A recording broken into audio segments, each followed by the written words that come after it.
আসসালামু আলাইকুম। স্বাগতম সবাইকে আরো একটি সিকিউ সাজেশন ভিত্তিক ক্লাসে। আমরা আজকে পদার্থবিজ্ঞান ১ম পত্র চ্যাপ্টার 7 অর্থাৎ পদার্থের গাঠনিক ধর্ম এই চ্যাপ্টারটা পড়ব। আচ্ছা, এই চ্যাপ্টারটা নিয়ে যদি আমি শর্টে বলতে চাই তাহলে এই চ্যাপ্টারটা কিন্তু খুবই ছোট এবং এই চ্যাপ্টারটা মূলত সূত্র নির্ভর। অর্থাৎ সূত্রগুলো তুমি যদি মুখস্থ করে প্রিভিয়াস ইয়ারের বোর্ড কোয়েশ্চেন গুলো যদি সলভ করে যাও ঠিকমতো, তাহলে দেখা যাবে এই অধ্যায় থেকে একটা সিকিউ তোমরা অ্যান্সার করতে পারবা। তাহলে এই চ্যাপ্টারে মূলত আমরা আজকে থিওরি গুলা ভালোমতো শিখব এবং কিছু বোর্ড কোয়েশ্চেন সলভ করব প্রিভিয়াস ইয়ারের। এই সূত্রগুলোর বিভিন্ন দেখা যাবে আ প্রতিপাদন থাকে। কিন্তু সেই প্রতিপাদনগুলো কিন্তু আমরা এই ক্লাসে করব না। আমরা মূলত শুধু সূত্রগুলোই পড়ব এবং প্রতিপাদনগুলো তোমরা যদি দেখতে চাও তাহলে বই থেকে তোমরা প্রতিপাদনগুলো দেখে নিবা। কিন্তু আমরা মূলত এখন সূত্র পড়ব। চলো আমরা শুরু করে দেই। তাহলে ফার্স্ট স্লাইডে আমরা জানবো হচ্ছে পদার্থের স্থিতিস্থাপক ধর্ম সম্পর্কে। তাহলে দেখো এখানে আমি সংজ্ঞা লিখে রেখেছি পদার্থের স্থিতিস্থাপক ধর্মের। বস্তুর উপর প্রযুক্ত বল এর ক্রিয়ায় বস্তুর আকার আকৃতি পরিবর্তনের প্রচেষ্টাকে পদার্থের যে ধর্মটা বাধা দেয় এবং প্রযুক্ত বল অপসারিত হলে বস্তুটাকে আবার পূর্বের আকার আকৃতি ফিরে পায়, তাকেই স্থিতিস্থাপকতা বলা হচ্ছে। আচ্ছা, সংজ্ঞার থেকে ভালো আমরা একটা উদাহরণ দিয়ে বুঝি চলো। এটা একটা ভিত্তি ধরো, এটার সাথে একটা স্প্রিং ঝুলানো আছে। এখন এই স্প্রিংটাকে আমরা একটা বল ঝুলাই দিলাম। একটা বল ঝুলাই দেওয়ার ফলে কি হবে? একটা এক্সটার্নাল ফোর্স ক্রিয়েট হবে। এই এক্সটার্নাল ফোর্সটা যে ক্রিয়েট হলো, ফলে কি হবে? স্প্রিংটা লম্বা হবে নিচের দিকে। এখন বস্তুর স্থিতিস্থাপক ধর্মের ফলে কি হবে? এই এক্সটার্নাল ফোর্সের বিপরীতে একটা রিস্টোরিং ফোর্স ক্রিয়েট হবে। এই রিস্টোরিং ফোর্সটার ভূমিকা কি তাহলে? রিস্টোরিং ফোর্সটার ভূমিকা হচ্ছে স্প্রিংটা যেন আবার পূর্বের অবস্থায় ফিরে যায়। এটাই হবে রিস্টোরিং ফোর্সটার কাজ। তাহলে বস্তুর স্থিতিস্থাপক ধর্মের ফলে কি হইল? আমি স্প্রিংটাকে একটা বল ঝুলাই দিয়ে একটা এক্সটার্নাল ফোর্স ক্রিয়েট হলে স্থিতিস্থাপক ধর্মের ফলে একটা রিস্টোরিং ফোর্স ক্রিয়েট হবে। এই রিস্টোরিং ফোর্সটা কি? বিকৃতি প্রতিরোধকারী বল। তাহলে এফআর কি? বিকৃতি প্রতিরোধকারী বল। আচ্ছা, তাহলে আমরা স্থিতিস্থাপক সীমা সম্পর্কে জেনে নেই। এটা কিন্তু খুব গুরুত্বপূর্ণ একটা টার্ম। প্রত্যেকটা সূত্রের ক্ষেত্রে এটা জানাটা খুবই ইম্পর্টেন্ট। আচ্ছা, স্থিতিস্থাপক সীমাটা কি? সর্বোচ্চ যে পরিমাণ বল প্রয়োগ করলে কোনো বস্তু পূর্ণ স্থিতিস্থাপক থাকে তাকে স্থিতিস্থাপক সীমা বলা হয়। আচ্ছা, তাহলে আমরা কি বুঝলাম? যে স্থিতিস্থাপক সীমা হচ্ছে একটা সীমা, বল প্রয়োগ করার সীমা। এখন একটা বস্তুকে তুমি যদি বল প্রয়োগ করে এমন বল প্রয়োগ করলা, এত বেশি বল প্রয়োগ করলা যে বস্তুটা ছিঁড়ে গেল, তাহলে তো হবে না। তাহলে নিশ্চিত এটার একটা সীমা আছে। কেমন সীমা? যেই বল প্রয়োগ করলে এই বস্তুটা আবার রিস্টোরিং ফোর্স এর মাধ্যমে নিজের পূর্বের অবস্থায় ফিরে যাবে। তাহলে এই যে একটা সীমা, এই সীমাটাকেই পদার্থের স্থিতিস্থাপক সীমা বলা হচ্ছে। আর পূর্ণ স্থিতিস্থাপক বলতে বোঝানো হয় বল প্রয়োগ করার পরে বিকৃতি ঘটলে আবার যদি ওই বলটা আমরা সরায় দেই, তাহলে বিকৃতি প্রতিরোধকারী বলের ফলে বস্তুটা আবার পূর্ণরূপে পূর্বের অবস্থায় ফিরে যাওয়া। এটাই হচ্ছে পূর্ণ স্থিতিস্থাপক। ওকে, আমরা স্থিতিস্থাপক সীমা সম্পর্কে জানলাম। এবার আচ্ছা, বস্তুর স্থিতিস্থাপকতাকে ভালোভাবে জানার জন্য আমাদের ২ টা টার্ম জানতে হবে। একটা হচ্ছে বিকৃতি আর একটা হচ্ছে পীড়ন। তাহলে আমরা জেনে নেই বিকৃতি কি প্রথমে। দেখো, বস্তুর উপর বল প্রয়োগ করলে একক মাত্রায় যে পরিবর্তন হয়। ওকে, একক মাত্রার পরিবর্তনটা কি বোঝায়? একক মাত্রা বলতে বোঝানো হচ্ছে দৈর্ঘ্য হতে পারে, একক মাত্রা বলতে আয়তন হতে পারে, আরো বিভিন্ন রকম হতে পারে, আমরা দেখব সেটা। ওকে, বস্তুর ওপর বল প্রয়োগ করলে একক মাত্রায় যে পরিবর্তন ঘটে তাকে বিকৃতি বলা হয়। এই যে দেখো, একটা তার নিলাম, একটা ভিত্তির সাথে ঝুলিয়ে একটা তার নিলাম। তারটার দৈর্ঘ্য কত? বড় হাতের এল। এবার আমরা কি করলাম? এই তারের সাথে একটা বল ঝুলিয়ে দিলাম। একটা বল ঝুলিয়ে দিলাম। বল ঝুলিয়ে দেওয়ার ফলে কি হলো? একটা এক্সটার্নাল ফোর্স ক্রিয়েট হলো। এক্সটার্নাল ফোর্স ক্রিয়েট হওয়ার ফলে কি হলো? তারটা লম্বা হয়ে গেল। দেখো, তারটা পূর্বে এল দৈর্ঘ্যের ছিল বড় হাতের। এখন পরে বল ঝুলিয়ে দেওয়ার পরে ছোট হাতের এল পরিমাণ দৈর্ঘ্য বৃদ্ধি পেল। এর ফলে কি হবে? এর ফলে কি হলো? দেখো, বড় হাতের এল পরিমাণ দৈর্ঘ্যের তার ছোট হাতের এল পরিমাণ দৈর্ঘ্য বৃদ্ধি পেল। এখন বিকৃতির সংজ্ঞা থেকে আমরা কি জানছি? যে একক মাত্রায় যে পরিবর্তন হয়। তাহলে যদি আমরা একটু ঐকিক নিয়ম খাটাই, তাহলে বড় হাতের এল দৈর্ঘ্যে বৃদ্ধি পেল ছোট হাতের এল পরিমাণ দৈর্ঘ্য। তাহলে একক মাত্রায় বৃদ্ধি পাবে ছোট হাতের এল বাই বড় হাতের এল। অর্থাৎ এই ছোট হাতের এল বাই বড় হাতের এল, এটাই হচ্ছে মূলত বিকৃতি। এই যে দেখো, বিকৃতির সূত্রটা আমরা লিখে রেখেছি। এখানে একটা খুব ইম্পর্টেন্ট কথা লিখা আছে দেখো, যে বিকৃতির কোনো একক নেই। কেন একক নেই? কারণ দেখো ছোট হাতের এল এটারও একক কিন্তু মিটার বা সেন্টিমিটার বা মিলিমিটার, যেকোনো কিছুই হতে পারে। যতটুকু দৈর্ঘ্য বৃদ্ধি পাচ্ছে তার উপর ডিপেন্ড করছে। আর বড় হাতের এল এটারও দৈর্ঘ্য কিন্তু মিটার বা সেন্টিমিটার বা মিলিমিটার, যেকোনো কিছুই হতে পারে। তাহলে মিটার মিটার যদি কেটে যায় তাহলে বিকৃতির কোনো একক থাকছে না। ওকে, এটা কিন্তু খুবই ইম্পর্টেন্ট, এটা কিন্তু এমসিকিউতে থাকতে পারে। ওকে, আমরা এবার পীড়ন সম্পর্কে জানব। পীড়নটা কি? স্থিতিস্থাপক সীমার মধ্যে একক ক্ষেত্রফলে উদ্ভূত বিকৃতি প্রতিরোধকারী বল।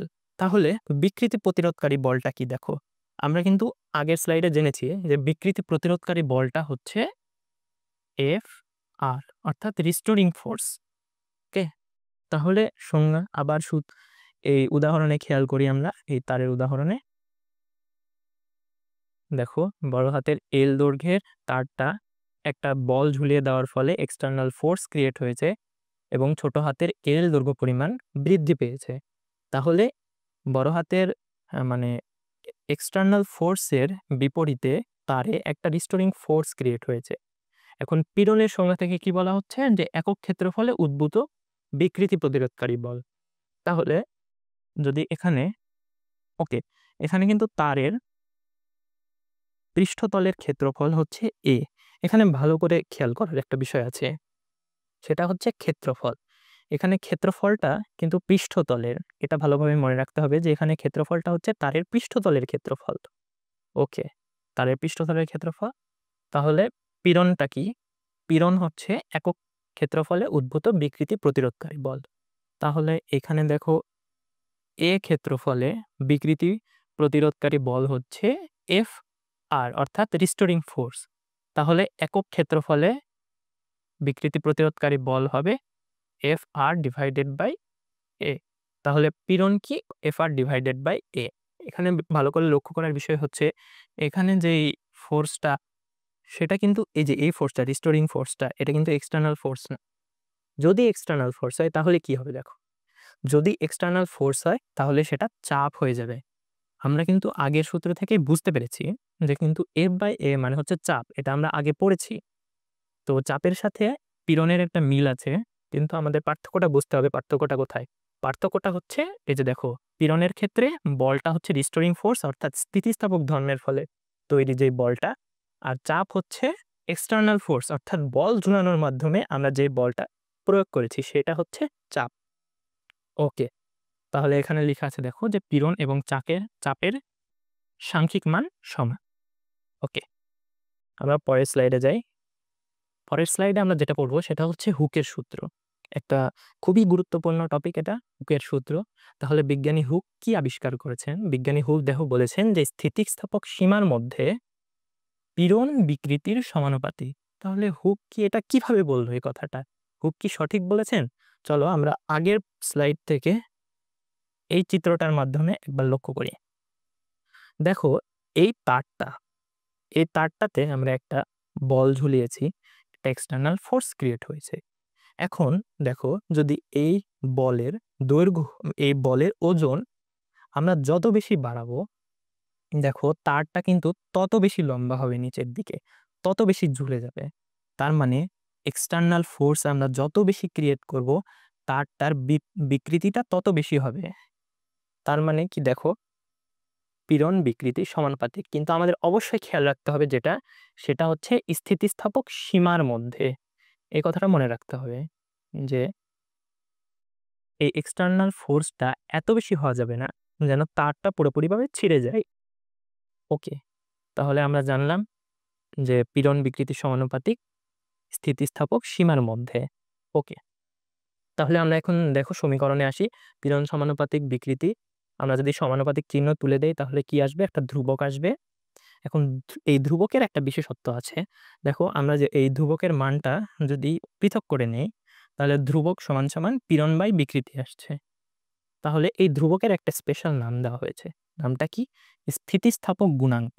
আর এই স্থিতিস্থাপক গুণাঙ্ক নিয়ে মূলত আমাদের পরের আলোচনাগুলো আসবে। তাহলে আমাদের হুকের সূত্রের একটা গ্রাফিক্যাল রিপ্রেজেন্টেশন দেখো এখানে দেওয়া আছে।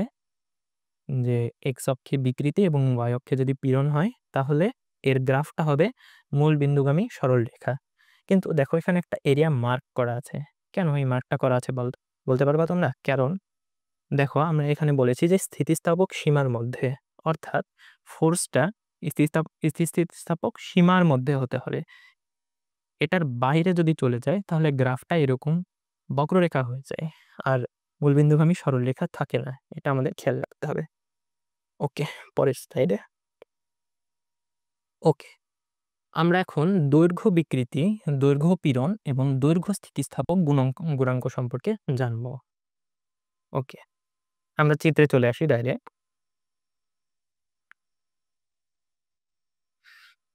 দেখো এটা একটা ভিত্তি, এটার সাথে আমি একটা তার ঝুলাই দিয়েছি। তারটার দৈর্ঘ্য কত? বড় হাতের এল দৈর্ঘ্য পরিমাণ। এর তারটার পৃষ্ঠতলের ক্ষেত্রফল দেখো এ পরিমাণ। এইবার কি করা হয়েছে? একটা বস্তুকে ঝুলিয়ে দেওয়া হয়েছে এই তারের সাথে। তাহলে কি হবে? একটা এক্সটার্নাল ফোর্স ক্রিয়েট হবে। এই এক্সটার্নাল ফোর্সের বিপরীতে একটা রিস্টোরিং ফোর্স তৈরি হবে। রিস্টোরিং ফোর্সটা কি করবে? এই বস্তুটাকে আমি যদি সরাই নেই তাহলে আবার তারটাকে পূর্বের অবস্থায় ফিরিয়ে নিয়ে যাবে। অর্থাৎ স্থিতিস্থাপক সীমার মাধ্যমে সীমার মধ্যে আমরা বলটা প্রয়োগ করেছি। ফলে দেখো কি হয়েছে? ছোট হাতের এল দৈর্ঘ্য পরিমাণ বৃদ্ধি পেয়েছে। তাহলে আমরা আগেই জেনেছি দৈর্ঘ্য বিকৃতিটা কি হবে? বড় হাতের এল দৈর্ঘ্যে দৈর্ঘ্য পরিবর্তন হয়েছে ছোট হাতের এল পরিমাণ। তাহলে একক দৈর্ঘ্যে দৈর্ঘ্য পরিবর্তন হয়েছে ছোট হাতের এল বাই বড় হাতের এল। তাহলে বিকৃতির সূত্রটা কি হচ্ছে? দৈর্ঘ্য বিকৃতির সূত্রটা হচ্ছে ছোট হাতের এল বাই বড় হাতের এল। আবার ঠিক সেরকমভাবে দৈর্ঘ্য পীড়ন, এর ক্ষেত্রফলে রিস্টোরিং ফোর্স এফ আর, তাহলে একক ক্ষেত্রফলে পীড়ন এফ আর ডিভাইডেড বাই এ। তাহলে দৈর্ঘ্য পীড়নের সূত্র এফ আর ডিভাইডেড বাই এ। আর দৈর্ঘ্য স্থিতিস্থাপক গুণাঙ্ক, এটাকে ওয়াই দ্বারা প্রকাশ করা হয়। দৈর্ঘ্য স্থিতিস্থাপক গুণাঙ্ককে ওয়াই দ্বারা প্রকাশ করা হয়। তাহলে আমরা স্থিতিস্থাপক গুণাঙ্কের সূত্র কি জেনেছি? পীড়ন বাই বিকৃতি। তাহলে পীড়ন বাই বিকৃতি করলে এটা আমরা যদি বড় হাতের এলটা উপরে চলে যাবে, ছোট হাতের বড় হাতের এটা নিচে চলে আসবে। তাহলে এই স্থিতিস্থাপক গুণাঙ্কটা কি হলো? সূত্রটা কি দাঁড়ালো? Y is equal to F বড় হাতের এল বাই এ ছোট হাতের এল। এটা কিন্তু খুবই ভালো করে মনে রাখতে হবে। এটা অনেক সময় অনেকে গুলিয়ে ফেলে যে এফ এর সাথে বড় হাতের এল যুক্ত হবে আর এর সাথে কিন্তু ছোট হাতের এল যুক্ত হবে। অর্থাৎ এফ বড় হাতের এল বাই এ ছোট হাতের এল। আমি মনে রাখার জন্য এটা ব্যবহার করি যে এফ বড় বাই ছোট, এফ বাই এ বড় বাই ছোট। ওকে, আমরা মনে রাখলাম। এখন এই দৈর্ঘ্য স্থিতিস্থাপক গুণাঙ্ককে কিন্তু ইয়ং গুণাঙ্ক বলা হয়, কারণ বিজ্ঞানী ইয়ং এটা আবিষ্কার করেছেন, তাই এটাকে ইয়ং এর গুণাঙ্ক বলা হয়। ইয়ং গুণাঙ্ক ওয়াই সমান এফ এল ডিভাইডেড বাই এ ছোট হাতের এল। ওকে, দেখো এই যে ইয়ং মডুলাস সম্পর্কে আমরা এখন আরেকটু জানবো যে এখানে যে এই যে এ, সেম ভাবে এটা কিন্তু পৃষ্ঠতলের ক্ষেত্রফল। ওকে, এই পৃষ্ঠতলের ক্ষেত্রফল, তাহলে এটার বিশেষত্ব কি? যদি এই যে এই তারটা, এই তারের পৃষ্ঠতল যদি বৃত্তাকার হয় তাহলে এটা কি হবে? পাই আর স্কয়ার, কারণ বৃত্তের ক্ষেত্রফল হচ্ছে পাই আর স্কয়ার। এবার এই যে এই তারটা যদি বর্গক্ষেত্র হয় তাহলে এর ক্ষেত্রফলটা কি হবে? A is equal to A square, কারণ বর্গক্ষেত্রের ক্ষেত্রফল কিন্তু এ স্কয়ার। ওকে, এখানে দুইটা কথা লেখা আছে দেখো, যে কোনো বস্তুর স্থিতিস্থাপক গুণাঙ্ক যত বেশি হবে বস্তুটি তত স্থিতিস্থাপক হবে। এটা কিন্তু খুবই গুরুত্বপূর্ণ একটা কথা। এটা সিকিউ ঘ নাম্বারে অনেক সময় প্রমাণ করতে দেয় যে উপরের কোন বস্তুটি বেশি স্থিতিস্থাপক। তখন আমরা কোন থিওরিটা কাজে লাগাবো? যে বস্তুর স্থিতিস্থাপক গুণাঙ্ক যত বেশি হবে বস্তুটি তত স্থিতিস্থাপক হবে। আর এখানে আরেকটা কথা লেখা আছে দেখো, যে তাপমাত্রা বৃদ্ধি করলে কোনো পদার্থের ইয়ং গুণাঙ্কের মান হ্রাস পায়। অর্থাৎ এই জিনিসটা এমসিকিউ এর জন্য ইম্পর্টেন্ট, বিশেষ করে মেডিকেল এমসিকিউ এর জন্য। যারা পরবর্তীতে মেডিকেল প্রিপারেশন নেবা তাদের জন্য এই লাইনটা খুবই ইম্পর্টেন্ট। এই লাইনটা যদি আমরা একটু ফিল করার ট্রাই করি তাহলে কি হবে? দেখো, তাপমাত্রা বৃদ্ধি করলে কোনো পদার্থের ইয়ং গুণাঙ্কের মান হ্রাস পায়। কেন হ্রাস পাচ্ছে? আচ্ছা দেখো, একটা লোহার তার তুমি নিলা, একটা লোহার তার যদি তুমি ঝুলিয়ে দাও, এবার তাপমাত্রা বৃদ্ধি করলা, তার ফলে কি হবে? লোহাটা কিন্তু নরম হয়ে যায়। নরম হলে কি হবে, লোহাটা সহজেই বিকৃত হয়ে যাবে। আর ইয়ং গুণাঙ্ক মূলত কি? ইয়ং গুণাঙ্ক কিন্তু মূলত পদার্থের বিকৃতি না হতে দেওয়ার একটা সিচুয়েশন। কিন্তু তাপমাত্রা বৃদ্ধি করলে কিন্তু পদার্থ সহজেই বিকৃত হয়ে যাচ্ছে। মানে লোহার তারটা কিন্তু সহজেই বিকৃত হয়ে যাচ্ছে। তার মানে তাপমাত্রা বৃদ্ধি করলে কোনো পদার্থের ইয়ং গুণাঙ্কের মান হ্রাস পাচ্ছে। আচ্ছা, ইয়ং গুণাঙ্ক কিন্তু কোনো তারের বা কোনো বস্তুর দৈর্ঘ্য, প্রস্থ এগুলোর উপর ডিপেন্ড করে না। যেমন অনেক সময় এমসিকিউতে থাকে যে একটা তার দেওয়া হলো, তারের দৈর্ঘ্যকে অর্ধেক করা হলো। তাহলে পরবর্তীতে এর ইয়ং গুণাঙ্কটা কত হ্রাস পেয়েছে? তখন কিন্তু ইয়ং গুণাঙ্কটা একই থাকবে উত্তর। কারণ শুধু তাপমাত্রার উপরেই ইয়ং গুণাঙ্কটা ডিপেন্ড করে, আর পদার্থের উপাদানের উপরে ইয়ং গুণাঙ্ক ডিপেন্ড করে। ওকে, ইয়ং গুণাঙ্ক সম্পর্কে আমরা জানলাম। এবার আমরা আয়তন বিকৃতি, আয়তন পীড়ন, আয়তন স্থিতিস্থাপক গুণাঙ্ক সম্পর্কে জানব। ওকে, এটা একটা গোলক ধরো। এই গোলকের চারিদিক থেকে আমরা এফ পরিমাণ বল ক্রিয়েট করেছি সমানভাবে। চারিদিক থেকে সমানভাবে এফ পরিমাণ বল প্রয়োগ করেছি। এর ফলে কি হলো? গোলকটা সংকুচিত হয়ে গেল। কি পরিমাণ সংকুচিত হলো? ছোট হাতের ভি পরিমাণ। আগের আয়তনটা কি ছিল? বড় হাতের ভি পরিমাণ। তাহলে এবার নতুন এই আয়তনটা হলো বড় হাতের ভি মাইনাস ছোট হাতের ভি। এর ফলে কি হবে? এর একক ক্ষেত্রফলে একক ক্ষেত্রফল অর্থাৎ এ পরিমাণ ক্ষেত্রফল, এই পরিমাণ ক্ষেত্রফলে একটা রিস্টোরিং ফোর্স ক্রিয়েট হবে। এখন দেখো আয়তন বিকৃতি, তাহলে ভি আয়তনে আয়তন পরিবর্তন হলো ছোট হাতের ভি। তাহলে একক মাত্রায় তাহলে আয়তন পরিবর্তন হবে ছোট হাতের ভি বাই বড় হাতের ভি। তাহলে আয়তন বিকৃতিটা কি হচ্ছে? ছোট হাতের ভি বাই বড় হাতের ভি। আবার আয়তন পীড়নের ক্ষেত্রেও সেম একইভাবে এফ বাই এ। কিন্তু এখানে কিন্তু এফ বাই এ কে আমরা প্রেসার হিসেবে ধরে নিচ্ছি, হিসাবের সুবিধার্থে, বোঝার সুবিধার্থে এখানে প্রেসার হিসেবে ধরে নেওয়া হয়। এবার আয়তন স্থিতিস্থাপক গুণাঙ্ক, আয়তন স্থিতিস্থাপক গুণাঙ্ক আমরা কি জেনেছি? পীড়ন বাই বিকৃতি। সেম, এই যে দেখো পীড়ন আর এই যে হচ্ছে বিকৃতি, পীড়ন বাই বিকৃতি। এখন পীড়নটা হচ্ছে এফ বাই এ। এখন এফ বাই এ কে আমরা পি ধরে নিয়েছি, প্রেসার ধরে নিয়েছি, আর ছোট হাতের বি বাই বড় হাতের ভি। ওকে, এটা যদি আমি ক্যালকুলেশন করি তাহলে সূত্রটা দাঁড়াচ্ছে হচ্ছে B is equal to P বড় হাতের ভি বাই ছোট হাতের ভি। আর এর আগে কিন্তু আমরা দৈর্ঘ্য স্থিতিস্থাপক গুণাঙ্কে অর্থাৎ ইয়ং গুণাঙ্কে y is equal to F বড় হাতের এল বাই এ ছোট হাতের এল পড়েছিলাম। তাহলে এই সূত্রগুলো মনে রাখতে হবে অবশ্যই।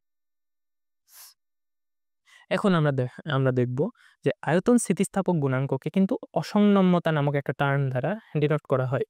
তাহলে আয়তন স্থিতিস্থাপক গুণাঙ্ক হচ্ছে অসংনম্যতা, এটাকে বি দ্বারা প্রকাশ করা হয়। এখন এটারই বিপরীতে একটা টার্ম আছে, সেটা হচ্ছে সংনম্যতা।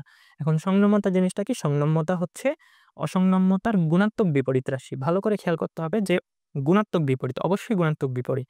কারণ শুধু যদি বিপরীত বলো তাহলে সেটা প্লাস থাকলে মাইনাসও হতে পারে, কিন্তু না, এখানে হচ্ছে গুণাত্মক বিপরীত সংনম্যতাটা হচ্ছে।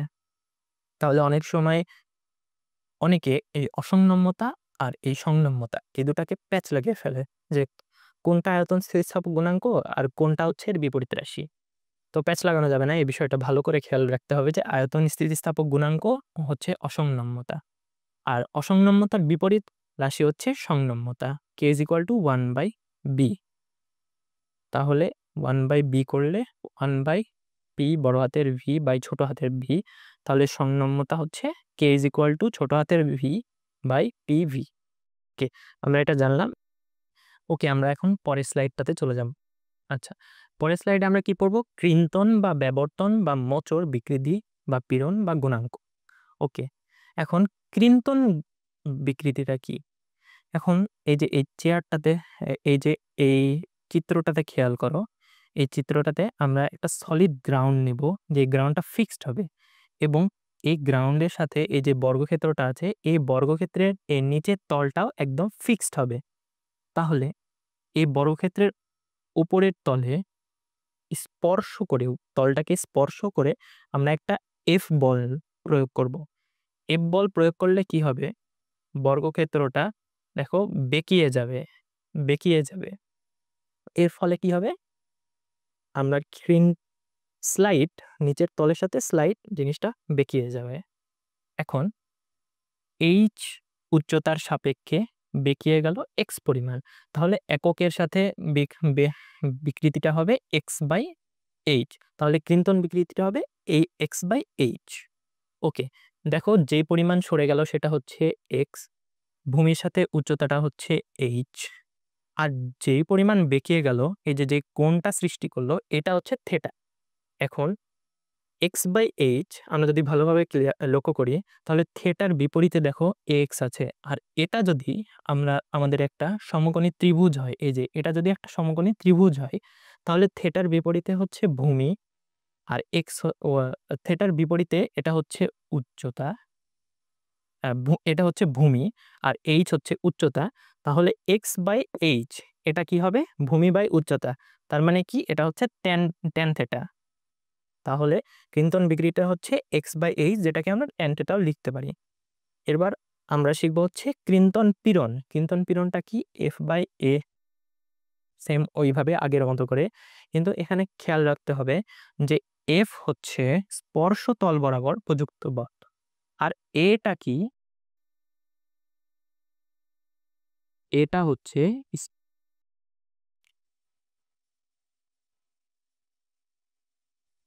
স্পর্শতলের ক্ষেত্রফল।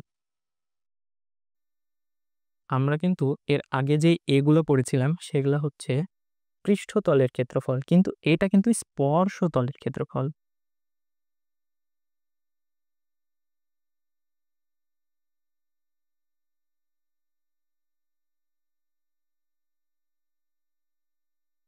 স্পর্শতলের ক্ষেত্রফল।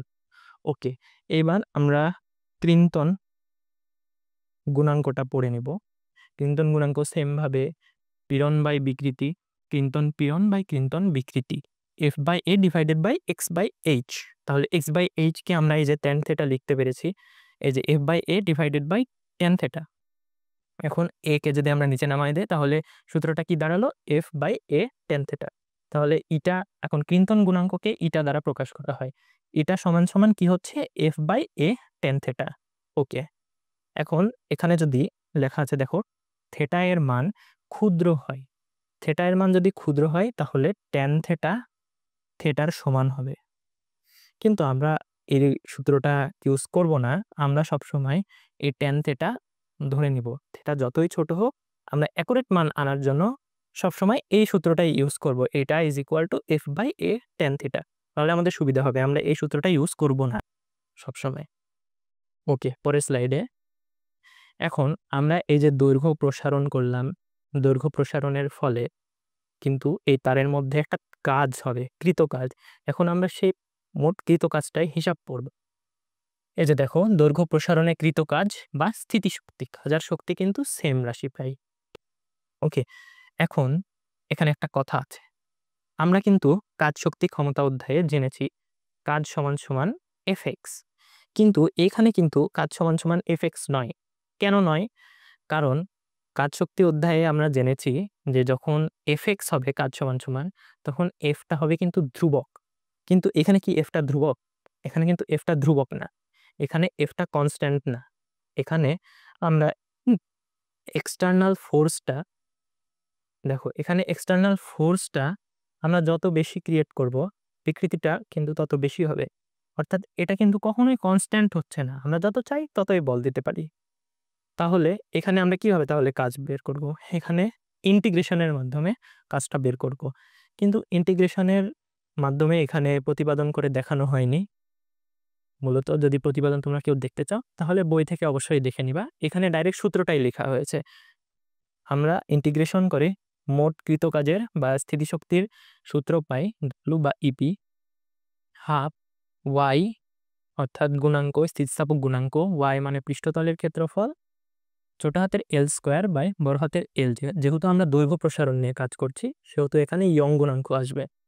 ওকে, এখন ওয়াই এর মানটা যদি আমরা বসাই এফ বড় হাতের এল বাই এ ছোট হাতের এল, আর এইটুকুকে যদি আমরা আলাদা করি, এই যে এরকম করে আলাদা করে দিলাম, তাহলে আমরা যদি কাটাকাটি করি এখানে এই যে এটা কেটে গেল, তাহলে সূত্রটা কি দাঁড়াবে দেখো, W is equal to EP is equal to half FL. তাহলে কি ডিফারেন্স দাঁড়ালো এফএক্স আর হাফ এফ এর মধ্যে? শুধু সামনে একটা হাফ যুক্ত হইল। আমরা ইন্টিগ্রেশন করে এই সূত্রটা পেয়েছি। ওকে, এবার মোট কৃতকাজ তো আমরা নির্ণয় করলাম। এবার আমরা নির্ণয় করব, দেখো, একক আয়তনে স্থিতিশক্তি, অর্থাৎ একক আয়তনে কাজ কত হচ্ছে এটা আমরা নির্ণয় করব। এই জিনিসটাকে ডিনোট করা হচ্ছে ইউ দ্বারা। ইউটা কি? U is equal to just এই পুরা রাশিটাকে শুধু আমরা একক আয়তনে যেহেতু বের করছি সেহেতু এ দ্বারা ভাগ হয়ে যাবে, একটা এক্সট্রা এ দ্বারা ভাগ হয়ে যাচ্ছে। আমরা পুরা ক্যালকুলেশন করলাম, ক্যালকুলেশন করে দেখো আসলো হাফ ইন্টু এফ বাই এ ছোট হাতের এল বাই এল। দেখো তো এই রাশিটা পরিচিত লাগে কিনা, দেখো তো এই রাশিটা পরিচিত লাগে কিনা। হ্যাঁ, ঠিকই, যে দেখো হাফ গুণন এই রাশিটা হচ্ছে পীড়ন আর এই রাশিটা হচ্ছে বিকৃতি। তাহলে আমরা একক আয়তনে স্থিতিশক্তি পেলাম হাফ গুণন পীড়ন গুণন বিকৃতি। এখন সব ক্ষেত্রে একক আয়তনে স্থিতিশক্তিটা হাফ গুণন পীড়ন গুণন বিকৃতি হবে। এখন পরের স্লাইডে আমরা যাই। দেখো দৈর্ঘ্য প্রসারণে আমরা যেমন কৃতকাজ বের করলাম না, তেমনি ইন্টিগ্রেশনের মাধ্যমে আমরা যদি অন্যান্য বিকৃতির ক্ষেত্রে যদি আমরা নির্ণয় করি তাহলে সূত্রগুলো কিন্তু সেম আসবে। তাহলে ইন্টিগ্রেশন করে আয়তন পরিবর্তনে কৃতকাজ বা স্থিতিশক্তিটা কি আসবে? দেখো EP is equal to W is equal to half into B ছোট হাতের V square divided by V. স্পর্শতলের পরিবর্তনে কৃতকাজটা তাহলে, অর্থাৎ ক্রিন্তন বিকৃতির ক্ষেত্রে কৃতকাজটা কি আসবে? মোট কৃতকাজ W is equal to EP is equal to half eta A, A হচ্ছে স্পর্শতলের ক্ষেত্রফল, এটা মনে রাখতে হবে, x square divided by H. Okay, আর একক আয়তনে স্থিতিশক্তি, এর আগে তো আমি বলেছি যে একক আয়তনে স্থিতিশক্তি সব ক্ষেত্রে হাফ ইন্টু পীড়ন ইন্টু বিকৃতি। তাহলে সব ক্ষেত্রে একক আয়তনে স্থিতিশক্তিটা হাফ ইন্টু পীড়ন ইন্টু বিকৃতি হবে। এখন আমি এই স্লাইডে কোন সূত্রগুলো মেইনলি মনে রাখবো? আমরা মূলত মনে রাখবো এই যে এই লাইনটা মনে রাখবো,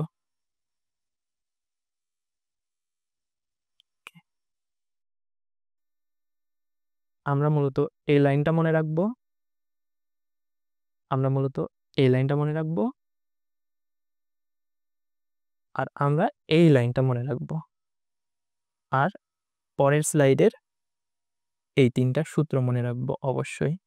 এগুলো অঙ্ক করার ক্ষেত্রে অনেক কাজে লাগবে। এখন আমরা লাস্ট টপিকের মোটামুটি চলে আসছি। এখন আমরা যেটা পড়বো সেটা হচ্ছে পয়সনের অনুপাত।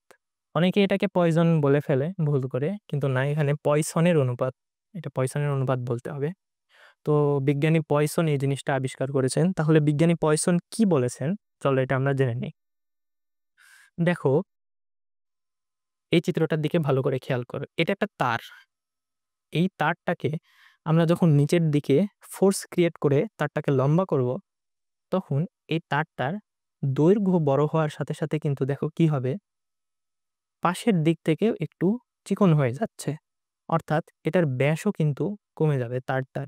এবং আসল ক্ষেত্রে কিন্তু এইরকমই হয়, যে কোনো জিনিসকে যখন আমি টেনে লম্বা করব তখন কি হবে, দৈর্ঘ্য বড় হওয়ার সাথে সাথে পাশের দিক থেকেও একটু চিকন হয়ে যাবে।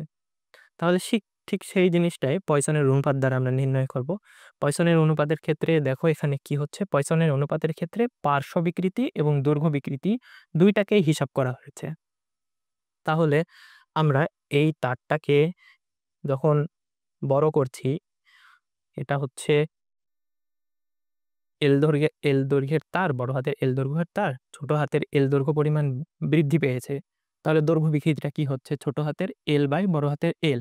আর পার্শ্ব বিকৃতিটা কি হবে, দেখো পূর্বে তারটার ব্যাস ছিল হচ্ছে বড় হাতের ডি, আর পরবর্তীতে ছোট হাতের ডি পরিমাণ ব্যাস হ্রাস পেল। তাহলে পরে যে ব্যাসটা হলো, এই যে চিকন তারটার ব্যাস হবে কি, বড় হাতের ডি মাইনাস ছোট হাতের ডি। এখন এই বিকৃতিটা কি হলো, পার্শ্ব বিকৃতিটা হলো, এই যে দেখো পার্শ্ব বিকৃতির সূত্র হবে ছোট হাতের ডি বাই বড় হাতের ডি। তাহলে পয়সনের অনুপাত পার্শ্ব বিকৃতি বাই দৈর্ঘ্য বিকৃতি। তাহলে এই পয়সনের অনুপাতকে আমরা সিগমা দ্বারা চিহ্নিত করি। তাহলে এই সিগমা সমান সমান কি হলো, পার্শ্ব বিকৃতির সূত্র বসাই দিলাম ছোট হাতের ডি বাই বড় হাতের ডি, আর দৈর্ঘ্য বিকৃতির সূত্র বসাই দিলাম ছোট হাতের এল বাই বড় হাতের এল। ওকে, এখন এটাই যদি ক্যালকুলেশন করি তাহলে এই সূত্রটা আসবে। তবে আমি প্রেফার করি মেইনলি এই সিগমা সূত্র এটাই মনে রাখার। কারণ এই সূত্রটা তুমি যখন মনে রাখতে চাইবা, দেখো ছোট হাতের ডি বড় হাতের এল, আবার বড় হাতের ডি ছোট হাতের এল, মানে গুলিয়ে ফেলবা, কোনটা লিখতে যেয়ে কোনটা লিখবা তখন ভুল হয়ে যাবে। তো তোমরা ডাইরেক্ট এইটাই লিখে দিবা খাতায়, এটাই লিখে পরে ক্যালকুলেশন করে নিবা। আচ্ছা, এখানে মজার বিষয় হচ্ছে দেখো এই পয়সনের অনুপাতে একটা মাইনাস আছে। এই মাইনাসটা কেন দেওয়া হয়েছে এটা একটা মজার বিষয়, যে মাইনাস দেওয়া হয়েছে কেন এখানে চিত্রটা খেয়াল করলাম। আমরা এই তারটাকে যখন লম্বা করলাম তখন এটা দৈর্ঘ্য কিন্তু এল পরিমাণ বৃদ্ধি পেয়েছে, এল পরিমাণ বৃদ্ধি পেল, কিন্তু পার্শ্বের দিক থেকে দেখো ব্যাস কিন্তু ছোট হাতের ডি পরিমাণ হ্রাস পেয়েছে। তাহলে আসলে এইরকমই হয়, তারটা বড় হাতে দৈর্ঘ্য বিকৃতিটা হয়েছে প্লাস, আর পার্শ্ব বিকৃতি সেটা হচ্ছে মাইনাস, অর্থাৎ নেগেটিভ, কমে গেছে পার্শ্বের দিক থেকে। তাহলে এখানে কি হবে, সিগমা ইজ ইকুয়াল টু এখানে দৈর্ঘ্য বিকৃতিটা প্লাস আর পার্শ্ব বিকৃতিটা মাইনাস। তাহলে দৈর্ঘ্য বিকৃতিটা কিন্তু প্লাস হচ্ছে আর পার্শ্ব বিকৃতিটা কিন্তু মাইনাস হচ্ছে। এখানে না লিখি, দৈর্ঘ্য বিকৃতিটা পার্শ্ব বিকৃতিটা হচ্ছে মাইনাস আর দৈর্ঘ্য বিকৃতিটা হচ্ছে প্লাস। তাহলে আলটিমেটলি যখন আমরা রেজাল্টটা বের করব, রেজাল্টে যেন প্লাস আসে, অনুপাতটা যেন প্লাস আছে, সেই কারণে সামনে একটা মাইনাস দেওয়া হয় যেন এই মাইনাসটা আর এই মাইনাসটা কাটাকাটি করে প্লাস হয়ে যায়। তাহলে এই কারণে পয়সনের অনুপাতে মাইনাস দেওয়া হয় সূত্রের সামনে, কেননা আলটিমেটলি যদি দৈর্ঘ্য বিকৃতি প্লাস হয় তাহলে পার্শ্ব বিকৃতি মাইনাস হবে, ঠিক একইভাবে পার্শ্ব বিকৃতি যদি প্লাস হয় তাহলে দৈর্ঘ্য বিকৃতিটা মাইনাস হবে। ওকে, এর ব্যতিক্রমও থাকতে পারে, তবে আমাদের লেভেলের জন্য এর ব্যতিক্রমটা আমাদের প্রয়োজন নাই। ওকে, আমরা মোটামুটি শেষ করে ফেললাম যেগুলো থিওরি ছিল। এখন আমরা কিছু বোর্ড কোয়েশ্চেন সলভ করব। চলো আমরা শুরু করে দেই বোর্ড কোয়েশ্চেনগুলো সলভ করা। দেখো এখানে একটা কোয়েশ্চেন আছে, এখানে একটা গ্রাফ দেওয়া আছে, দেখো গ্রাফ দেওয়া আছে। এই গ্রাফ থেকে আমরা কি বুঝতে পারি, এই যে এই গ্রাফ থেকে বিকৃতির মান দেওয়া আছে, এই যে দেখো পীড়নের মান দেওয়া আছে। তাহলে এখানে দেখো কি বলেছে, প্রশ্নটা কি বলেছে, একটি স্থিতিস্থাপক বস্তুর পীড়ন বনাম বিকৃতির লেখচিত্র নিচে দেখানো হলো। এখন প্রশ্নটা কি দেখো, বস্তুটি স্থিতিস্থাপক গুণাঙ্ক নির্ণয় করো। খুবই সহজ একটা ম্যাথ। কারণ কি, কারণ আমরা জানি যে স্থিতিস্থাপক গুণাঙ্কের সূত্রটা কি, সূত্রটা হচ্ছে পীড়ন বাই বিকৃতি। তাহলে খুবই ইজিলি আমরা স্থিতিস্থাপক গুণাঙ্ক এর সূত্র লিখব পীড়ন বাই বিকৃতি, এবং এটা মান বসাবো। পীড়নের মান দেখো দেওয়া আছে 2 × 10⁵ দেওয়া আছে, আর বিকৃতি দেওয়া আছে 0.4। তাহলে আমরা খুবই সহজে এখানে স্থিতিস্থাপক গুণাঙ্ক মান যদি বসাই দেই পীড়নের আর বিকৃতির, এই যে দেখো মান বসাই দিলাম, এরপরে ক্যালকুলেশন করলে অ্যান্সার পেয়ে যাবো আমরা খুবই সহজে। ওকে, নেক্সট ম্যাথে আমরা যাই। দেখো নেক্সট ম্যাথটা কি বলা আছে, যে সমান দৈর্ঘ্যের 3টি তার এ, বি এবং সি একই মানের পীড়ন, অর্থাৎ এখানে যে পীড়নটা সেটা কিন্তু 5 × 10⁻12 তিনটা ক্ষেত্রে প্রয়োগ করার ফলে দৈর্ঘ্য বৃদ্ধি যথাক্রমে 5%, 2% এবং 1% হলো। এবার প্রশ্ন কি করেছে বলো, বি তারের দৈর্ঘ্য বিকৃতি কত? দৈর্ঘ্য বিকৃতি নির্ণয় করতে বলেছে। আমরা দৈর্ঘ্য বিকৃতির সূত্র কি জানি, ছোট হাতের এল বাই বড় হাতের এল। কিন্তু ভালো করে দেখো তো, এই কোয়েশ্চেনে কি এই সূত্রটা লাগবে? এই কোয়েশ্চেনে এই সূত্রটা কিন্তু লাগবে না। কেন লাগবে না? কারণ দেখো এর দৈর্ঘ্য বিকৃতি দেওয়া আছে 5%।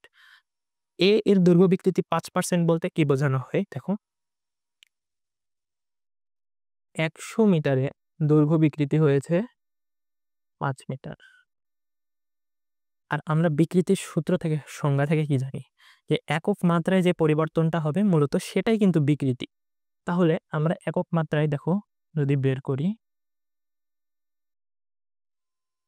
তাহলে 5/100 মানে হচ্ছে 0.05। তাহলে কি বিকৃতিটা এটাই না? হ্যাঁ, বিকৃতি কিন্তু এটাই। এটাই হবে দৈর্ঘ্য বিকৃতি। আমরা নির্ণয় করে ফেললাম। কিন্তু পরীক্ষায় তোমরা ঐকিক নিয়ম দিয়ে করবা না। এটা শুধু বোঝার স্বার্থে বললাম যে এরকমভাবেই মেইনলি বেসিকটা এটাই। কিন্তু আমরা সূত্র দিয়েই করব। দৈর্ঘ্য বিকৃতি সমান এখানে ডেল এল মানে ছোট হাতের এল, ডেল এল মানে হচ্ছে দৈর্ঘ্যের পরিবর্তন বুঝিয়েছে। এটাকে 2% দ্বারা গুণ করলে 0.02। এই যে দেখো 0.02 আমরা আচ্ছা বি তারের চেয়েছে তাহলে হচ্ছে বি তারেরটা বের করবা। 0.02 আসবে। ওকে, এই ম্যাথটা আমরা করে ফেলে দিলাম। এই যে দেখো অ্যান্সার দেওয়া আছে। তোমরা একটু দেখে নিবা।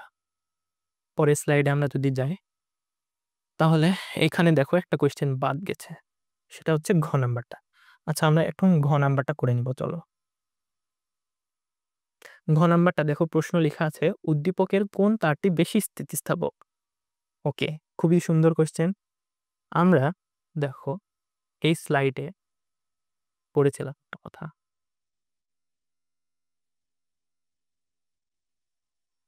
দেখো যে কোনো বস্তুর স্থিতিস্থাপক গুণাঙ্ক যত বেশি হবে বস্তুটি তত বেশি স্থিতিস্থাপক হবে। তাহলে এই থিওরিটা আমরা কোথায় অ্যাপ্লাই করব? এই থিওরিটা আমরা অ্যাপ্লাই করব এই ম্যাথটাতে। কোন তারটি বেশি স্থিতিস্থাপক? দেখো আমরা তার মানে এখানে কি চেয়েছে? আমাদেরকে স্থিতিস্থাপক গুণাঙ্ক y এর মান নির্ণয় করতে হবে তিনটার ক্ষেত্রেই। ABC তিনটার ক্ষেত্রেই স্থিতিস্থাপক গুণাঙ্কের মান নির্ণয় করতে হবে। যেটার স্থিতিস্থাপক গুণাঙ্কটা বেশি হবে সেইটাই মূলত বেশি স্থিতিস্থাপক হবে। নেক্সট স্লাইডে এই যে দেখো এ তারের ক্ষেত্রে স্থিতিস্থাপক গুণাঙ্ক নির্ণয় করেছে, বি তারের ক্ষেত্রে স্থিতিস্থাপক গুণাঙ্কটা নির্ণয় করেছে এবং সি তারের ক্ষেত্রে স্থিতিস্থাপক গুণাঙ্কটা নির্ণয় করেছে। এখন দেখো ওআইসি এখানে আমাদের ক্যালকুলেশন করে কি আসছে দেখো সি তারের স্থিতিস্থাপক গুণাঙ্কটা সবথেকে বেশি। তাহলে স্থিতিস্থাপক গুণাঙ্ক যদি সি তারের সবথেকে বেশি হয় তাহলে সি তারটা সবথেকে বেশি স্থিতিস্থাপক। তাহলে এটাই দেখো অ্যান্সার হয়েছে। ওকে, তোমরা ক্যালকুলেশনগুলো ঠিকভাবে করবা, মানগুলো ঠিকমতো বসাবা, তাহলেই এই অধ্যায়ের অঙ্কগুলো কিন্তু খুবই ইজি। এখন পরের স্লাইডে আমরা চলে যাই। দেখো এখানে কোশ্চেনটা আছে যে পি এবং কিউ দুইটা তার দেওয়া আছে এবং পি এবং কিউ তারের বিভিন্ন ডাটা দেওয়া আছে। এই ডাটা থেকে এখন আমাদের অঙ্ক করতে হবে। গ নাম্বার দেওয়া আছে পি তারের পয়সনের অনুপাত নির্ণয় করো। তাহলে পি তারের পয়সনের অনুপাতের ক্ষেত্রে আমরা পয়সনের অনুপাতের সূত্রটা কি? পয়সনের অনুপাতের সূত্র হচ্ছে সিগমা ইজ ইকুয়াল টু পার্শ্ব বিকৃতি বাই দৈর্ঘ্য বিকৃতি। ওকে, আমরা অঙ্কটা করে ফেলি চলো।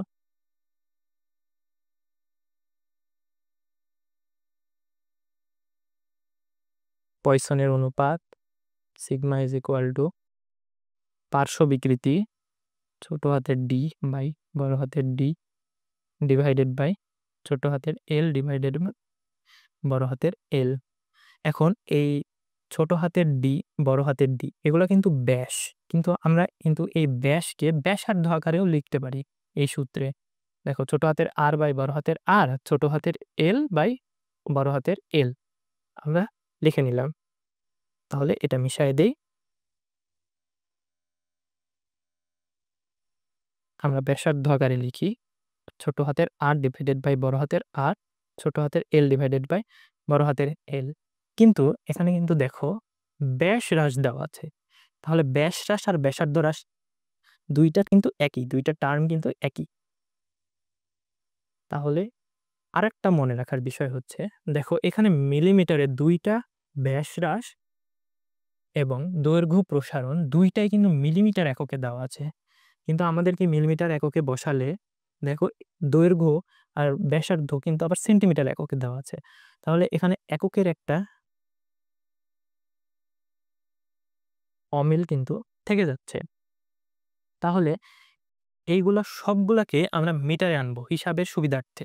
যদি মিটারে আনি সবগুলাই মিটারে আনবো, যদি সেন্টিমিটারে আনি সবগুলোই সেন্টিমিটারে আনবো, যদি মিলিমিটারে আনি সবগুলোই মিলিমিটারে আনবো। কিন্তু আমরা হিসাবের সুবিধার্থে এখন সবগুলোকে মিটারে নিয়ে চলে আসবো। আচ্ছা, এখন যদি ছোট হাতের আর অর্থাৎ ব্যাস হ্রাস আমরা বসাই 0.005 ইন্টু 10⁻³ আমরা মিটারে নিয়ে চলে আসলাম। সেমভাবেই ব্যাসার্ধ দেওয়া আছে দেখো 0.5 সেন্টিমিটারে দেওয়া আছে, তাহলে 10⁻² দিয়ে আমি নিয়ে চলে আসলাম মিটারে। এবার দেখো ছোট হাতের এল অর্থাৎ দৈর্ঘ্য প্রসারণ দেওয়া আছে 3.2, কিন্তু দেওয়া আছে মিলিমিটারে, তাহলে আমরা এখন মিটারে নিয়ে চলে আসব। দেখো মিটারে নিয়ে চলে আসলাম, ডিভাইডেড বাই দেখো বড় হাতের এল অর্থাৎ আমাদের দৈর্ঘ্যটা হচ্ছে 2.8। 2.8টা আবার মিটারে দেওয়া আছে, তাহলে 2.8। এটাই যদি এখন আমরা ক্যালকুলেশন করি তাহলে দেখো অ্যান্সার চলে আসবে। পরের স্লাইডে দেওয়া আছে 0.4375। 0.4375 অ্যান্সারটা দেওয়া আছে। এখানে দেখো সবগুলো একক কনভার্ট করা আছে। আবার ঘ নাম্বারে দেখো কোন তারটি বেশি স্থিতিস্থাপক, অর্থাৎ আগের অঙ্কটার মতোই কিন্তু আমাদের এখানে এই যে দেখো কোন তারটি বেশি স্থিতিস্থাপক, আমাদের এখানে ওয়াই অর্থাৎ গুণাঙ্কের মানটা, স্থিতিস্থাপক গুণাঙ্কের মানটা নির্ণয় করতে হবে। যার স্থিতিস্থাপক গুণাঙ্কের মান বেশি হবে সেই বেশি স্থিতিস্থাপক হবে। এই যে দেখো সেম এখানে ওয়াই এর মান নির্ণয় করেছে, এই যে দেখো ওয়াই এর মান নির্ণয় করেছে, এখানে ওয়াই এর মান নির্ণয় করেছে, দেন কিউ এর ওয়াই এর মানটা বেশি, তাহলে কিউ বেশি স্থিতিস্থাপক। তাহলে এভাবে শেষ করে দিলাম আমরা অঙ্কটা। ওকে, পরের অঙ্ক দেখো, এখানে অঙ্কটা একটু বড় করে যদি দেখায়, 2 মিটার দৈর্ঘ্যের দুটি তারের ব্যাস দেওয়া আছে, তার দুইটির প্রত্যেকটিতে এই বলটা প্রয়োগ করা হয়েছে, তাহলে বলের মানটা দেওয়া আছে। এর ফলে কি হলো দেখো, দৈর্ঘ্যটা 5% এবং 2% বৃদ্ধি পেল আগের অঙ্কের মতোই। এখন গ নাম্বারে প্রশ্ন করা আছে যে উদ্দীপকের প্রথম তারটির একক আয়তনে সঞ্চিত শক্তি নির্ণয় করো। এখন একক আয়তনে সঞ্চিত শক্তির মান যেটা সূত্র আমরা পড়েছি সেটা হচ্ছে একক আয়তনে সঞ্চিত শক্তি is equal to half into পীড়ন ইন্টু বিকৃতি। ঠিক সেইভাবে দেখো গ নাম্বারে হাফ একক আয়তনে সঞ্চিত শক্তি ইউ সমান সমান হাফ ইন্টু পীড়ন ইন্টু বিকৃতি। আমাদের কিন্তু পীড়ন দেওয়া আছে, পীড়ন নির্ণয় করতে হবে, যে পীড়ন সমান এফ বাই এ, বলের মান এফ দেওয়া আছে, ক্ষেত্রফল এখান থেকে ব্যাস দেওয়া আছে, তাহলে ক্ষেত্রফল পাই আর স্কোয়ার দিয়ে নির্ণয় করা যাবে। খেয়াল রাখতে হবে যে এখানে এককটা মিটারে আনতে হবে, আর এখানে যেহেতু ব্যাস দেওয়া আছে ব্যাসকে আমরা ব্যাসার্ধতে পরিণত করে নেব। এই যে দেখো প্রযুক্ত বল এফ, ব্যাসার্ধ আর ইজ ইকুয়াল টু ব্যাসকে 2 দিয়ে ভাগ করতে হবে, আবার এটাকে মিটারে করে নিতে হবে, মিলিমিটার আছে। আবার দৈর্ঘ্য এখানে দৈর্ঘ্য বৃদ্ধি 5% দেওয়া আছে, তার মানে বিকৃতি হবে 0.05, এটা নির্ণয় করে নিতে হবে। দেন দেখো এখানে পীড়ন সমান সমান এফ বাই এ, আমরা এফ জানি, আমরা এ নির্ণয় করেছি, আমরা বিকৃতিটা নির্ণয় করেছি, তাহলে এগুলোর মান বসায় আমরা একক আয়তনে সঞ্চিত শক্তিটা বের করে নিতে পারবো। হয়ে গেল। এবার ঘ নাম্বার দেখো, এখানে প্রশ্ন করেছে যে উদ্দীপকের কোন তারটির স্থিতিস্থাপক সীমা বেশি। তাহলে এখানে মূলত কি বের করবো আমরা, এখানেও দেখো ওই স্থিতিস্থাপক গুণাঙ্ক ওয়াই নির্ণয় করতে হবে, অর্থাৎ ইয়ং গুণাঙ্ক নির্ণয় করতে হবে। এখানেও দেখো ওখানে এইভাবেই দেখো ওয়াই এর মান এখানে নির্ণয় করেছে, এবং প্রথম তারের ওয়াই এর মান একবার নির্ণয় করলো, একবার দ্বিতীয় তারের ওয়াই এর মান নির্ণয় করলো। তাহলে দেখো দ্বিতীয় তারের ওয়াই এর মান অবশ্যই বেশি প্রথম তারের থেকে, তাই দ্বিতীয় তারের স্থিতিস্থাপক সীমাটাও বেশি হচ্ছে। তাহলে এই অঙ্কটা আমরা করে ফেলতে পারবো। ওকে, পরের অঙ্কতে যদি আমরা যাই, তাহলে এখানে একটা অঙ্ক দেওয়া আছে দেখো, একটি ধাতব তারে 10 কেজি ভর ঝোলানো হয়েছে, এর ফলে দৈর্ঘ্য দ্বিগুণ হয়ে গেছে আর ব্যাস কি হয়ে গেছে, 3/4 হয়ে গেছে। এটা কিন্তু ডাইরেক্ট সূত্র ফেলালে হবে না, অঙ্কটা ভালো করে খেয়াল করার লাগবে, এটা খুবই বেসিক নির্ভর একটা অঙ্ক। গ নাম্বার প্রশ্ন কি করেছে দেখো, যে উক্ত ধাতব তারের পয়সনের অনুপাত কত। তাহলে পয়সনের অনুপাত কিন্তু আমরা জানি যে পার্শ্ব বিকৃতি ডিভাইডেড বাই দৈর্ঘ্য বিকৃতি। এখন এখানে পার্শ্ব বিকৃতিটা কিভাবে নির্ণয় করব আমরা, দেখো একটি ধাতব তারে 10 কেজি ভর ঝুলানোর ফলে দৈর্ঘ্য কিন্তু দ্বিগুণ হয়ে গেছে, তাহলে আবার ব্যাস 3/4 হয়ে গেছে, তাহলে এখান থেকে কিন্তু আমাদের দৈর্ঘ্য বৃদ্ধিটা বের করতে হবে। এখানে দেখো তারের আদি দৈর্ঘ্য L0 আর পরিবর্তিত দৈর্ঘ্য হচ্ছে 2L0, কারণ দ্বিগুণ হয়ে গেছে, তাহলে দৈর্ঘ্যের পরিবর্তনটা কি হলো? দৈর্ঘ্যের পরিবর্তনটা হলো 2L0 মাইনাস L0। তাহলে L0টা হচ্ছে কি? দৈর্ঘ্যের পরিবর্তন। আবার ঠিক একইভাবে এই যে দেখো এখানে ব্যাস 3/4 হয়েছে। তাহলে ব্যাস, আদি ব্যাসটা হচ্ছে d0 ধরে নিয়েছি এবং পরিবর্তিত ব্যাসটা হচ্ছে 3/4 d0। তাহলে ব্যাসের পরিবর্তনটা কি হবে? এই d0 থেকে এই ডটা বাদ দিতে হবে, অর্থাৎ 1 মাইনাস এটা করলে আসবে হচ্ছে d0/4। তাহলে পয়সনের অনুপাতটা কি হবে? পয়সনের অনুপাত হচ্ছে পার্শ্ব বিকৃতি বাই দৈর্ঘ্য বিকৃতি। এই যে দেখো আমরা সেই অনুযায়ী সূত্রটা বসায় দিয়েছি। সূত্রটা বসায় দিলে 1/4 আসবে। 1/4 মানে 0.25। দেখো পয়সনের অনুপাত বের করে ফেললাম। তাহলে আমরা কিন্তু এখানে ডাইরেক্ট সূত্র ফেলালে হবে না। এখানে আগে দৈর্ঘ্য পরিবর্তন যেটা হচ্ছে আর ব্যাসের যে পরিবর্তনটা হচ্ছে সেটা কিন্তু আগে নির্ণয় করতে হবে 1 থেকে বিয়োগ করে। এটা ভালোভাবে খেয়াল রাখতে হবে এই অঙ্কে। ওকে, নেক্সট স্লাইড। এখানে অঙ্ক বলা আছে যে একটি ইস্পাতের তারের দৈর্ঘ্য 2 মিটার এবং ব্যাস 1 মিলিমিটার। তাহলে দেখো এখানে মিলিমিটারে দেওয়া আছে, কিন্তু এটা কিন্তু মিটারে করে নিতে হবে অঙ্কে করার সময়। তারটির উপর 10 নিউটন বল, তাহলে এখানে বলের মান হচ্ছে 10 নিউটন। এফ প্রয়োগ করার ফলে এর দৈর্ঘ্য বৃদ্ধি পেয়েছে। আচ্ছা, ইস্পাতের তারের ইয়ং গুণাঙ্ক দেওয়া আছে y = 2 × 10^11। তাহলে এখানে গ নাম্বার প্রশ্ন কি করেছে? যে উদ্দীপক অনুসারে তারটির দৈর্ঘ্য বৃদ্ধির পরিমাণ নির্ণয় করো। তাহলে দৈর্ঘ্য বৃদ্ধির পরিমাণ মানে কি? ছোট হাতের এল নির্ণয় করতে বলেছে, আমাদের ছোট হাতের এল নির্ণয় করতে হবে। দেখো এখানে কিন্তু y অর্থাৎ ইয়ং গুণাঙ্কের মানটা দেওয়া আছে। আবার এখানে দৈর্ঘ্য বড় হাতের এল দেওয়া আছে, ব্যাস বড় হাতের ডি দেওয়া আছে, আবার তারের উপর ফোর্স 10 নিউটন দেওয়া আছে। তাহলে আমরা y এর সূত্র লিখলাম, y এর সূত্র FL/AL, এটা লিখলাম। এটা লিখে এলটা এ পাশে পার করে আমরা এই সূত্রটা থেকে মান বসায় দেখো ছোট হাতের এল এর মান নির্ণয় করতে পারবো খুবই সহজে। ওকে, গ নাম্বার হয়ে গেল। এখন ঘ নাম্বার দেখো। ঘ নাম্বার বলেছে যে তারটির প্রসারণে মোট কৃত কাজ একক আয়তনে সঞ্চিত শক্তি অপেক্ষা কিরূপ হবে, এইরকম বিশ্লেষণপূর্ণ মতামত দেওয়া। এখন এই অঙ্কটা আমরা কিভাবে করব? এই অঙ্কটাতে আমি যেভাবে বলি যে তার প্রসারণে মোট কৃত কাজটা আগে নির্ণয় করে নিবা তোমরা। মোট কৃত কাজ সমান সমান এখানে যেহেতু দৈর্ঘ্য বিকৃতি half into F into L, force কিন্তু দেওয়া আছে 10 নিউটন, আর এল মানে ছোট হাতের এল, এই যে আমরা নির্ণয় করলাম ছোট হাতের এল। তাহলে কিন্তু আমাদের তারের প্রসারণে মোট কৃত কাজ নির্ণয় হয়ে যাবে। আর একক আয়তনে সঞ্চিত শক্তি, এটা নির্ণয় করার ক্ষেত্রে তোমার হাফ ইন্টু পীড়ন ইন্টু বিকৃতি এই সূত্রটা দিয়ে একক আয়তনে সঞ্চিত শক্তিটা নির্ণয় করে ফেলবা। দেন কি করবা? যে দুইটার একটা অনুপাত নির্ণয় করবা। অনুপাত নির্ণয় করে দেখাবা যে মোট কৃত কাজ আর একক আয়তনে সঞ্চিত শক্তি এই দুটার অনুপাত আয়তনের সমান হচ্ছে, অর্থাৎ ইস্পাতের তারের আয়তনের সমান হচ্ছে। এখন আয়তনটা তোমরা এখান থেকে দেখো দৈর্ঘ্য দেওয়া আছে, ব্যাস দেওয়া আছে, আয়তনটা নির্ণয় করে নিবা আর এভাবে অনুপাত করে দেখাবা যে এটা আয়তনের সমান আসছে। তাহলে তারটি প্রসারণে মোট কৃত কাজ হবে একক আয়তনে সঞ্চিত শক্তির এই দুটার অনুপাত হবে এই তারটার আয়তনের সমানে। এইভাবে দেখাবা, তাহলেই 4 মার্ক তোমাদেরকে দিয়ে দিবে।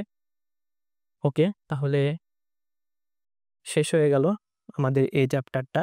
এবার তোমাদের করণীয় যে বিষয়টা হচ্ছে প্রত্যেকটা স্লাইডে যে সূত্রগুলো আছে সেগুলো তোমরা আগে মুখস্থ করে নিবা, বা যারা প্রতিপাদন দেখতে চাও তারা প্রতিপাদন দেখে নিবা অবশ্যই বই থেকে।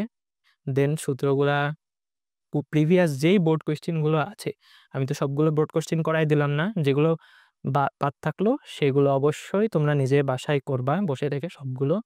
দেন তোমরা একটা প্র্যাকটিস করে যাবা, ইনশাল্লাহ দেখবা এই এই চ্যাপ্টার থেকে একটা সিকিউ অবশ্যই লিখতে পারবা।